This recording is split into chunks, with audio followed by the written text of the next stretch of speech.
2025 ಸೆಪ್ಟೆಂಬರ್ನಲ್ಲಿ ನೇಪಾಳ ಜೆನ್ಜಿಗಳ ಪ್ರತಿಭಟನೆಯಿಂದ ಒತ್ತಿ ಉರಿದಿತ್ತು. ವರ್ಷಗಳ ಕಾಲ ಭ್ರಷ್ಟಾಚಾರ, ನಿರುದ್ಯೋಗ ಮತ್ತು ಹಳೆಯ ರಾಜಕೀಯ ನಾಯಕರ ವಿರುದ್ಧ ಕೋಪಗೊಂಡ ಯುವಕರು ಬೀದಿಗೆ ಇಳಿದಾಗ ದೇಶವೇ ಅಲುಗಾಡಿತ್ತು. ಸರ್ಕಾರ ಕುಸಿದು ದೇಶ ತಾತ್ಕಾಲಿಕ ಆಡಳಿತಕ್ಕೆ ಹೋಗಿತ್ತು. ಆದರೆ ಅಚ್ಚರಿಯ ವಿಷಯ ಏನೆಂದರೆ, ಈ ಅಶಾಂತಿಯ ಮಧ್ಯೆ ರಾಜಕೀಯ ಹಿನ್ನೆಲೆ ಇಲ್ಲದ ಒಬ್ಬ ಯುವ ನಾಯಕ ಜನರ ಬೆಂಬಲದಿಂದ ಮುಂದಕ್ಕೆ ಬಂದಿದ್ದಾರೆ. ಈಗ ಅವರೇ ನೇಪಾಳದ ಹೊಸ ಪ್ರಧಾನಿಯಾಗಿ ಅಧಿಕಾರಕ್ಕೆ ಬರಲು ಸಿದ್ಧರಾಗಿದ್ದಾರೆ. ಆ ಯುವ ನಾಯಕ ತನ್ನ ಶಿಕ್ಷಣವನ್ನು ಮುಗಿಸಿದ್ದು ಬೆಂಗಳೂರಿನಲ್ಲಿ. ಜೊತೆಗೆ ಪುನೀತ್ ರಾಜ್ಕುಮಾರ್ ಅವರ ಅಪ್ಪಟ ಅಭಿಮಾನಿಯಾಗಿದ್ದರು. ಈಗ ನೇಪಾಳದ ಮುಂದಿನ ಪ್ರಧಾನಿಯಾಗುವಂತಹ ರೇಸ್ನಲ್ಲಿದ್ದಾರೆ. ಬೆಂಗಳೂರು ಮಹಾನಗರವು ಕೋಟ್ಯಂತರ ಜನರಿಗೆ ಬದುಕನ್ನು ಕೊಟ್ಟಿದೆ. ಆಶ್ರಯ ಅರಸಿ ಇಲ್ಲಿಗೆ ಬರುವ ಅನೇಕರು ತಮ್ಮ ಜೀವನವನ್ನು ಕಟ್ಟಿಕೊಂಡಿದ್ದಾರೆ. ದಿನಕ್ಕೆ ಕೋಟಿ ಲೆಕ್ಕದಲ್ಲಿ ದುಡಿಯುವವರಿಂದ ಹಿಡಿದು ದಿನದ ಲೆಕ್ಕದಲ್ಲಿ ದುಡಿದು ತಿನ್ನುವವರಿಗೂ ಈ ನಗರ ನೆಲೆಯನ್ನ ಕಲ್ಪಿಸಿದೆ.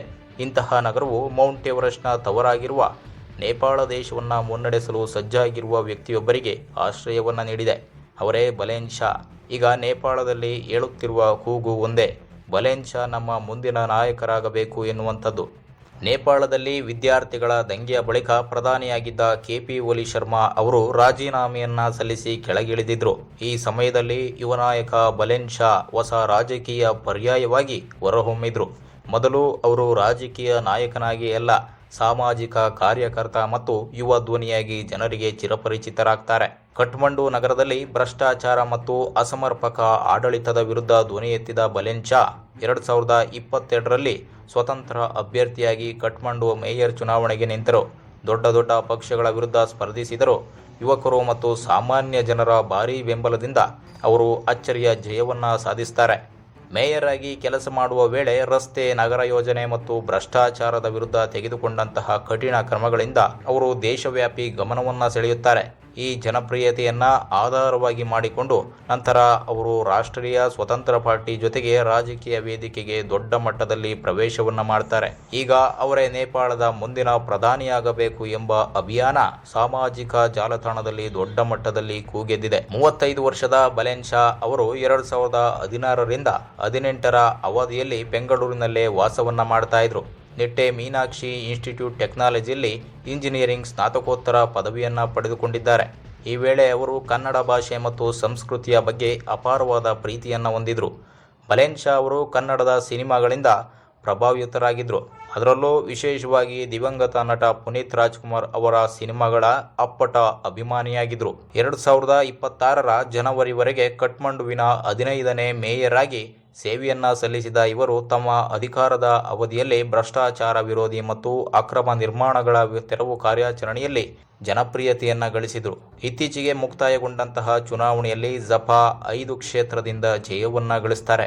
ಶಾ ಅವರಿಗೆ ಬೆಂಗಳೂರು ಸಂಪರ್ಕ ಆರಂಭ ಆಗಿದ್ದು ಹೇಗೆ ಎಂಬುದನ್ನು ನೋಡುವುದಾದರೆ, ಬಲೇನ್ ಶಾ ಅವರಿಗೆ ಕರ್ನಾಟಕದ ನಂಟು ಆರಂಭ ಆಗಿದ್ದು ಅವರ ಕುಟುಂಬದಿಂದ. ಬಲೇನ್ ಶಾ ಅವರ ಸಹೋದರಿ ಸುಜಾತಾ ಅವರು ಕಾರವಾರ ಸಮೀಪದ ಸೆಜೆಕಾನ್ ಗ್ರಾಮದ ನಿವಾಸಿ ಹರೀಶ್ ಕುಮಾರ್ ಎಂಬುವರನ್ನ ವಿವಾಹವಾಗಿ ಬೆಂಗಳೂರಿನಲ್ಲೇ ನೆಲೆಸಿದ್ದಾರೆ. ಹೀಗಾಗಿ ಶಾ ಅವರಿಗೆ ಬೆಂಗಳೂರಿನ ನಂಟು ಬೆಳೆಯಿತು. ಸಹೋದರಿ ಬೆಂಗಳೂರಿನಲ್ಲಿ ಇರುವುದರಿಂದ ಅವರು ಉನ್ನತ ಶಿಕ್ಷಣಕ್ಕಾಗಿ ಬೆಂಗಳೂರು ನಗರವನ್ನು ಆಯ್ಕೆ ಮಾಡಿಕೊಂಡಿದ್ರು. ಪತಿ ಹರೀಶ್ ಕುಮಾರ್ ಸೆಜೆಕಾನ್ ಅವರು ಉದ್ಯಮಿಯಾಗಿದ್ದಾರೆ. ಬಲೇನ್ ಶಾ ಅವರ ಸಾಧನೆಯು ಬೆಂಗಳೂರಿನಲ್ಲಿ ನೆಲೆಸಿರುವಂತಹ ನೇಪಾಳಿ ಕುಟುಂಬಗಳ ಸಂತಸಕ್ಕೆ ಕಾರಣವಾಗಿದೆ. ಬೆಂಗಳೂರು ನಗರದಲ್ಲಿ 1 ಲಕ್ಷಕ್ಕೂ ಅಧಿಕ ನೇಪಾಳಿಗಳು ವಾಸವನ್ನ ಮಾಡ್ತಾ ಇದ್ದಾರೆ ಎಂದು ಅಂದಾಜಿಸಲಾಗಿದೆ. ಅವರಲ್ಲಿ ಅನೇಕರು ಭದ್ರತಾ ಸಿಬ್ಬಂದಿ ಮತ್ತು ಸೇವಾ ಸಿಬ್ಬಂದಿಯಾಗಿ ಕರ್ತವ್ಯವನ್ನು ನಿರ್ವಹಿಸುತ್ತಿದ್ದಾರೆ. ಇನ್ನು ಅನೇಕರು ಬೇರೆ ಬೇರೆ ವೃತ್ತಿಯಲ್ಲಿ ತೊಡಗಿಸಿಕೊಂಡಿದ್ದಾರೆ. ಬಲೇನ್ ಶಾ ಅವರ ಕುರಿತು ಮೆಚ್ಚುಗೆಯನ್ನು ವ್ಯಕ್ತಪಡಿಸಿರುವ ಸಹೋದರಿ ಸುಜಾತಾ, ನನಗೆ ತುಂಬಾ ಹೆಮ್ಮೆ ಆಗುತ್ತಿದೆ. ಅವನು ನನ್ನ ಹೆಮ್ಮೆಯ ಕಿರಿ ಸಹೋದರ.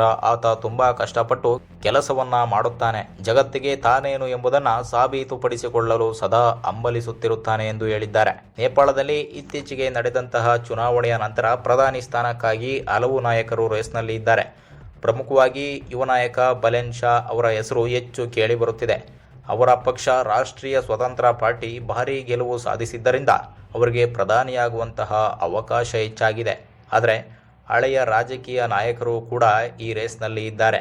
ವಿಶೇಷವಾಗಿ ಮಾಜಿ ಪ್ರಧಾನಿ ಕೆಪಿ ಶರ್ಮಾ ಓಲಿ, ಹಾಗೆಯೇ ಶೇರ್ ಬಹದ್ದೂರ್ ಮತ್ತು ಪುಷ್ಪ ಕಮಲ್ ದಹಲ್ ಅವರ ಹೆಸರುಗಳು ಕೂಡ ರಾಜಕೀಯ ಚರ್ಚೆಯಲ್ಲಿ ಕೇಳಿಬರುತ್ತಾ ಇವೆ. ಹೀಗಾಗಿ ನೇಪಾಳದ ರಾಜಕೀಯದಲ್ಲಿ ಈಗ ಯುವ ನಾಯಕತ್ವ ಮತ್ತು ಹಳೆಯ ರಾಜಕೀಯ ಶಕ್ತಿಗಳ ನಡುವೆ ದೊಡ್ಡ ಸ್ಪರ್ಧೆ ನಡೀತಾ ಇದೆ. ನೇಪಾಳದಲ್ಲಿ ಪ್ರಧಾನಿಯನ್ನ ಜನರು ನೇರವಾಗಿ ಆಯ್ಕೆ ಮಾಡಲ್ಲ. ದೇಶದ ಸಂಸತ್ನಲ್ಲಿ ಯಾವ ಪಕ್ಷ ಅಥವಾ ಮೈತ್ರಿ ಬಹುಮತ ಹೊಂದಿದೆಯೋ ಆ ಪಕ್ಷದ ನಾಯಕ ಪ್ರಧಾನಿ ಆಗ್ತಾರೆ. ಚುನಾವಣೆಯ ಫಲಿತಾಂಶಗಳು ಅಧಿಕೃತವಾಗಿ ಘೋಷಣೆಯಾದ ಬಳಿಕ ಸಂಸತ್ ಸದಸ್ಯರು ತಮ್ಮ ನಾಯಕನಿಗೆ ಬೆಂಬಲವನ್ನು ನೀಡುತ್ತಾರೆ. ನಂತರ ರಾಷ್ಟ್ರಪತಿ ಅಧಿಕೃತವಾಗಿ ಬಹುಮತ ಹೊಂದಿದ ನಾಯಕರನ್ನ ಪ್ರಧಾನಿಯಾಗಿ ನೇಮಕವನ್ನು ಮಾಡ್ತಾರೆ. ಸಾಮಾನ್ಯವಾಗಿ ಚುನಾವಣೆ ಮುಗಿದ ಕೆಲ ದಿನಗಳಲ್ಲೇ ಅಥವಾ ವಾರಗಳಲ್ಲಿ ಸರ್ಕಾರ ರಚನೆಯ ಪ್ರಕ್ರಿಯೆ ನಡೆಯುತ್ತದೆ. ಈ ಬಾರಿ ಕೂಡ ಬಹುಮತ ಸಾಬೀತಾದ ನಂತರ ನೇಪಾಳಕ್ಕೆ ಹೊಸ ಪ್ರಧಾನಿ ಘೋಷಣೆಯಾಗಲಿದೆ. ಸ್ನೇಹಿತರೆ, ನಿಮ್ಮ ಪ್ರಕಾರ ಮುಂದಿನ ನೇಪಾಳ ಪ್ರಧಾನಿ ಯಾರಾಗಬಹುದು? ನಿಮ್ಮ ಅನಿಸಿಕೆಯನ್ನು ಕಮೆಂಟ್ ಮಾಡಿ. ಮುಂದಿನ ವಿಡಿಯೋದಲ್ಲಿ ಮತ್ತೊಂದು ಇಂಟ್ರೆಸ್ಟಿಂಗ್ ಸುದ್ದಿಯೊಂದಿಗೆ ಭೇಟಿಯಾಗೋಣ. ಧನ್ಯವಾದ.